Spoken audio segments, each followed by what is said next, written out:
ప్రభుత్వం ఇది. గత ప్రభుత్వంలో చేసిన అవకతవకలు మీరు చూసి చాలా ఉన్నాయి. రికార్డ్స్ ఎంత తారుమారు చేశారంటే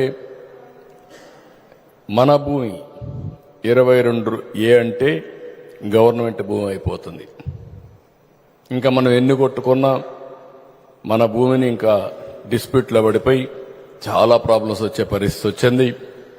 ఈ విధంగా మీరు చూస్తే ఫ్రీ హోల్డ్ అనే పేరు పెట్టి కొన్ని లక్షల ఎకరాలు వీళ్ళ బినామీలతో వీళ్ళ పేర్లతో పట్టాలు చేసుకునే పరిస్థితికి వచ్చారు.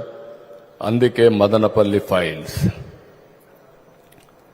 మదనపల్లి సబ్ కలెక్టర్ ఆఫీసులో ఫైల్స్ కాల్ చేసే పరిస్థితికి వచ్చారు. డాక్యుమెంట్స్ లేకుండా చేసే పరిస్థితికి వచ్చారు. అయితే ఒక్క విషయం మీరు గుర్తుపెట్టుకోవాలి, ముందు వెనకుంటుంది కానీ తప్పు చేసిన వాడు మాత్రం ఎట్టి పరిస్థితుల్లో తప్పించుకోలేరు. అది జరుగుతుంది, జరిగి తీరుస్తాం.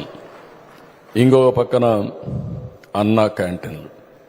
ఇప్పుడే పవన్ కళ్యాణ్ గారు అన్నారు, అన్నా క్యాంటీన్ గురించి మాట్లాడుతూ చెప్పారు. ఎంత దుర్మార్గమైన కార్యక్రమం అంటే ఆ రోజు ఎన్టీ రామారావు గారు తిరుమల పైన అన్నదానం ప్రవేశపెట్టారు. ఎన్నో ప్రభుత్వాలు మారాయి. ఎవ్వరు కూడా కార్యక్రమాన్ని రద్దు చేయాలన్న ఆలోచన ఎవరికీ రాలేదు. అలాంటిది అన్నా క్యాంటీన్ రద్దు చేసి ఒక దుర్మార్గమైనటువంటి పని చేసే పరిస్థితికి వచ్చారు. మొన్నే 100 పెట్టాం, రేపు 78 పెడుతున్నాం. ఇంకొక 10 రోజులు 15 రోజుల్లో మొత్తం 203 అన్నా క్యాంటీన్లు పెట్టి మళ్లీ పేదవాళ్లకు నిరంతరం భోజనం పెట్టే కార్యక్రమానికి శ్రీకారం చుడతాం. ఇంకొక పక్కన ఆ రోజు నాకు బాగా జ్ఞాపకం, ఏదో మీటింగ్లో మాట్లాడుతూ ఉంటే పవన్ కళ్యాణ్ గారు అన్నారు, స్కిల్ డెవలప్మెంట్ చేస్తే బాగుంటుందని అన్నారు.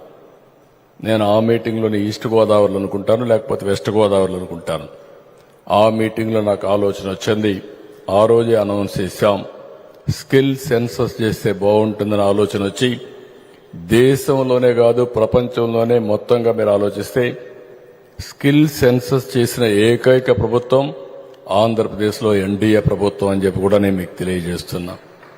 దీనివల్ల భవిష్యత్తులో ఒక న్యూ ట్రెండ్కి కానీ, రెండోది మనం గుర్తుపెట్టుకోవాల్సిన అవసరం ఉంది, చాలా వరకు అవకాశాలు విపరీతంగా పెరిగాయి. కానీ దీనికి కావాల్సిన స్కిల్స్ కూడా మనం రీఓరియంట్ చేసుకోవాల్సిన అవసరం ఉంది. నాలెడ్జ్ని స్కిల్స్ని కంటిన్యూగా ఎప్పటికప్పుడు అప్డేట్ చేసుకోవాలి. అది కూడా చేసుకునే దానికి ముందుకు పోవాల్సిన అవసరం ఉంది. ఈ 5 నిర్ణయాలు చేయడమే కాకుండా మీరు ఒకసారి చూస్తే 7 వైట్ పేపర్స్ పబ్లిసైజ్ చేశాం. రాష్ట్రంలో జరిగే అన్ని విషయాలు దాంట్లో చాలా స్పష్టంగా చెప్పాం. ఆ రోజు 7 వైట్ పేపర్స్. ఈ రోజే కేబినెట్కి వస్తే వాలంటీర్స్ పదవీ కాలం 1 సంవత్సరం కంటే ముందే అయిపోయింది.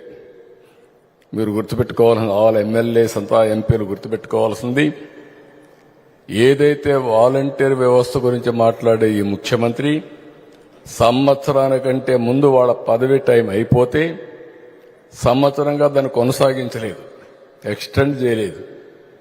కానీ మొన్న టెంపరీగా ఒక 3 నెలలకు